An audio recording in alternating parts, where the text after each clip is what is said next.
Beliau orang yang sangat pemaaf, sifat yang lain. Pemaaf sekali, suka memaafkan. Dan Allah mengatakan dalam surah Al-Imran,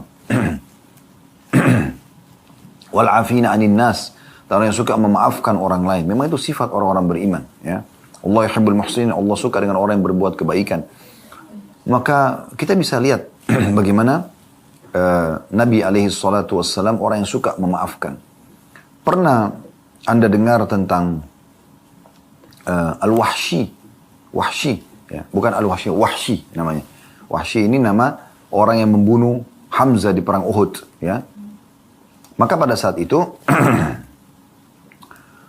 Wahsy ini di pembebasan kota Mekah, setelah pembebasan kota Mekah, di antara perang Hunain atau setelah perang Hunain, dia datang masuk Islam. Para Nabi SAW marah pada saat itu. Saya normal manusia, sampai Umar bin Khattab mengatakan saya tidak pernah melihat Nabi SAW menangis terisak-isak seperti tangisan pada saat Nabi SAW melihat pamannya Hamzah. Karena darahnya terbelah, jantungnya tercabut, hidungnya dipotong, mutilasi terjadi. Tapi pada saat masuk Islam Wahsy, Nabi SAW terima. Masuk Islamnya Hindun, istri Abu Sufyan, yang memotivasi pasukan di perang Uhud. Ya. Dia juga yang menyuruh Wahsy untuk membelah dadanya Hamzah atau mutilasi. Bahkan salah satu dari 10 orang yang Nabi bolehkan untuk dibunuh pada saat menembus kota Mekah, membebaskan kota Mekah, di antaranya Wahsy dan Hindun ini.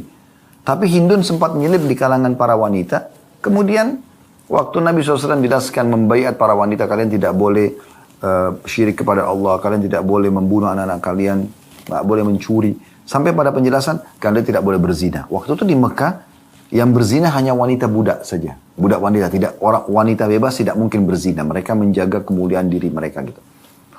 Maka sempat Hindun bilang di belakang saf wanita, ya Rasulullah, apakah wanita bebas berzina? Nabi SAW bilang, Hindun, ini orang yang dihalalkan darahnya untuk bisa dibunuh di masa kota Mekah. Karena dia yang memotivasi orang Mekah untuk berperang gitu. Maka tiba-tiba Hindun mengatakan, Asyhadu an la ilaha illallah wa anna Muhammad Rasulullah. Syahadat. Apa yang terjadi?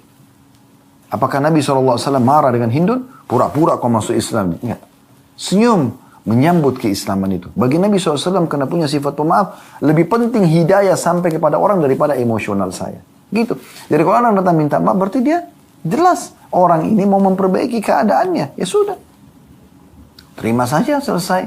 Dan kita akan dapat pahala di sisi Allah Subhanahu wa taala, gitu kan? Daripada kita dendam-dendaman, karena dalam kamus setiap muslim tidak ada dendam, ya. Tidak ada putus asa, gitu. Tidak ada emosional, semuanya harus kebaikan-kebaikan. Memang sudah begitu ajaran Nabi alaihi salatu wassalam, gitu kan? Beliau sangat pemaaf, luar biasa gitu. Pernah ada seorang Yahudi masuk Islam gara-gara sifat maafnya Nabi SAW. Dia sengaja memancing emosi Nabi karena menagih utang para Nabi SAW. Para Nabi SAW bilang belum jatuh tempo, tapi dia paksakan, dia harus minta. Maka Nabi SAW suruh Umar memberikan pada saat itu ada Umar, suruh berikan hutang Nabi SAW, maka dibayarlah. Lalu kemudian orang itu syahadat. Dia mengatakan, saya telah menemukan seluruh sifat kenabian pada diri Muhammad kecuali satu yang belum saya buktikan. Ghalaba hilmuhu ghadabuh. Sifat kasih sayang dan pemaafnya mengalahkan emosinya. Dan saya sudah temukan sekarang. Maka dia syahadat gara-gara itu. Jadi begitulah figur Nabi alaihi salatu wassalam. Beliau sallallahu alaihi wasallam juga sangat baik. Bahkan kepada musuh-musuhnya. Bahkan kepada musuh-musuhnya. Ya. Beliau tahu kapan beliau harus tegas dan kapan beliau harus bisa menghadapi musuh itu dengan akhlak-akhlak yang mulia. Banyak sekali yang tadinya orang-orang membenci Nabi SAW, tentu membenci mereka tanpa sebab. Hanya karena isu yang tersebar, kalau Nabi Muhammad SAW adalah seorang penyihir, orang yang jahat dan seterusnya. Seperti Thumamah bin Busar radhiyallahu anhu, ya. Kepala suku Hanif, ya, atau Hanifah yang ada di Mekah, atau di sekitar Mekah, bukan di Mekahnya ya. Mereka inilah yang mensuplai makanan-makanan pokok masyarakat Mekah gitu. Satu waktu dia tertawan oleh Muhammad bin Maslamah radhiyallahu anhu dalam salah satu peperangan. Ya. Kemudian pada saat ditawan, Nabi SAW keliling melihat tawanan, lalu beliau heran melihat ada Thumamah. Lalu beliau berkata, kepada Muhammad bin Maslamah dan teman-temannya yang lain, bagaimana? Apakah kalian tahu siapa yang kalian tawan ini? Mereka mengatakan, tidak ya Rasulullah.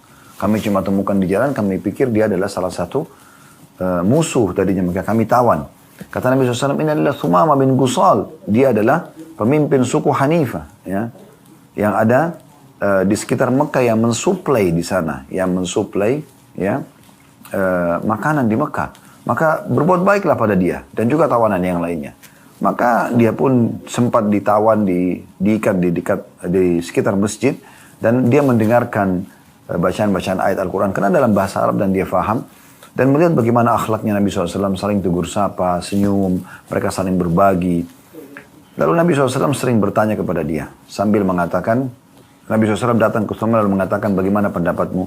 Dia mengatakan, wahai Muhammad, engkau ya mengetahui kalau seandainya engkau berbuat baik, maksudnya padaku, maka kau berbuat baik pada orang yang tepat, ya, dan orang yang tahu membalas budi. Tapi kalau engkau berbuat kejam, ya, maka engkau juga sudah tahu di belakangku ada banyak orang, maksudnya banyak kekuatan gitu. Maka Nabi SAW menawarkan dia Islam, dia masih menolak. Hari pertama, hari kedua, hari ketiga. Setelah 3 hari berlalu, dan Nabi SAW selalu mengatakan begitu, kalau engkau, orang ini mengatakan, kalau engkau memaafkan orang yang tahu berterima kasih. Kalau engkau berbuat sesuatu yang kejam, maka engkau tahu akan berhadapan juga dengan orang yang punya banyak massa di belakangnya. Maka Thumamah kaget waktu itu Nabi SAW mengatakan, pergilah, aku sudah memaafkanmu. Ya. Dan sempat Thumamah mengatakan, minta apa saja, aku akan berikan, yang penting kau bebaskan aku. Tapi Thumamah kaget, karena selama ini mereka tahu tawanan itu cuma 2 keadaannya. Ditebus dengan tebusan yang sangat mahal, apalagi kayak dia kepala suku, atau dibunuh, dihukum mati. Maka Nabi SAW tidak ganggu dia, bahkan selama 3 hari itu ditawan, diberikan makan yang cukup dan segala macam. Kemudian juga ya dia dimaafkan oleh Nabi SAW. Maka Thumamah pun keluar dari kota Madinah, kemudian sempat mandi lalu masuk lalu syahadat. Setelah syahadat mengatakan, ya Rasulullah, dulu adalah anda figur orang yang paling aku benci, sekarang anda adalah orang yang paling aku cintai. Dulu kota anda ini, negeri anda negeri yang paling aku benci, sekarang negeri anda negeri yang paling aku cintai ya Rasulullah. Perintahkan aku apa saja. Maka Nabi SAW mengatakan, lanjutkanlah perjalanan umrahmu. Tadinya Thumamah ini mau umrah gitu. Pergi lanjutkan umrahmu dan lakukan apa yang kau bisa lakukan. Maka dia pun pergi ke Mekah, disambut oleh orang-orang Mekah, karena ini pemimpin suku Hanif ini yang mensuplai makanan pokok orang-orang Mekah gitu. Maka pada saat tawaf, dia mengucapkan talbiyah dan dia menghapus talbiyah syirik. Ya, talbiyah yang umum dari zaman Nabi Ibrahim AS dan dilanjutkan di zaman Nabi Muhammad SAW. Labbaik Allahumma labbaik, labbaik la syarika laka labbaik, innal hamda wa ni'mata laka wal mulk la syarika lak. Tapi orang-orang Quraisy menambah, illa syarikan huwa lak tamliku wa ma malak. Ada tambahan kesyirikannya. Kecuali sekutu. Ya, terjemah labbaik Allahumma labbaik, ya Allah aku jawab panggilanmu dengan santun. Labbaik la syarika laka labbaik, aku jawab panggilanmu dengan santun, tidak ada sekutu bersamamu. Innal hamda, segala puji-pujian, wa ni'mata, dan nikmat, innal hamda wa ni'mata laka wal mulk, milikmu lah, dan juga seluruh kerajaan, la syarika lak, tidak ada sekutu bersamamu. Maka pada saat itu, orang-orang Quraisy menambahkan, illa syarikan huwalak, kecuali sekutu yang engkau miliki, tamliku ma malak, ya. Nah, engkau pemiliknya dan apapun yang dia miliki juga milikmu. Bahasa ini seakan-akan Allah itu punya sekutu. Maka Thumamah menghapus itu. Maka mereka heran. Karena mereka tahu yang tidak membaca ini adalah muslimin. Mereka mengatakan, apakah engkau setelah meninggalkan agama nenek moyang wahai Thumamah? Meninggalkan agama nenek moyang wahai Thumamah? Kata Thumamah, tidak. Tapi aku sudah mengucapkan asyhadu an la ilaha illallah wa anna Muhammad Rasulullah. Tokoh-tokoh Quraisy langsung menawan Thumamah pada saat itu. Maka Thumamah menginstruksikan kepada anggota sukunya untuk memboikot semua makanan pokok yang masuk ke Mekah. Kepada saat itu terjadi pemboikotan besar-besaran. Sampai dalam 3 hari tidak ada suplai makanan masuk ke Mekah. Maka akhirnya ya mereka minta maaf kepada Thumamah. Thumamah mengatakan, ya Thumamah, pakai tha ya, Thumamah mengatakan, saya tidak akan memaafkan kalian sampai Rasulullah SAW memaafkan. Maka mereka pun terpaksa mengirim surat permohonan maaf kepada Nabi SAW. Setelah Nabi maafkan, barulah Thumamah melepas pemboikotan tersebut. Tapi musuh-musuh pun bisa masuk Islam seperti ini. Anda pernah dengar kisah tentang Urwah bin Mas'ud radhiyallahu anhu yang masuk Islam di perang Khandaq.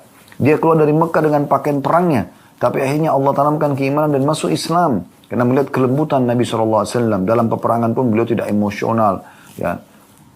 Tidak ada dalam Islam memutilasi musuh. Ya. Kalaupun membunuh, kata Nabi SAW, bunuh dengan cara yang baik. Ditusuk mati, selesai. Gitu.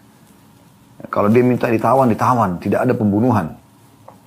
Dia akhirnya masuk Islam. Dan dialah yang membuat pasukan Ahzab akhirnya jadi bubar. Ya. Dengan izin Allah Subhanahu Wa Taala di malam akan ditiupkannya angin yang kencang pada saat itu. Jadi banyak sekali contoh-contoh. Dan kita kalau ingin mengorek akhlak Nabi SAW luar biasa luasnya.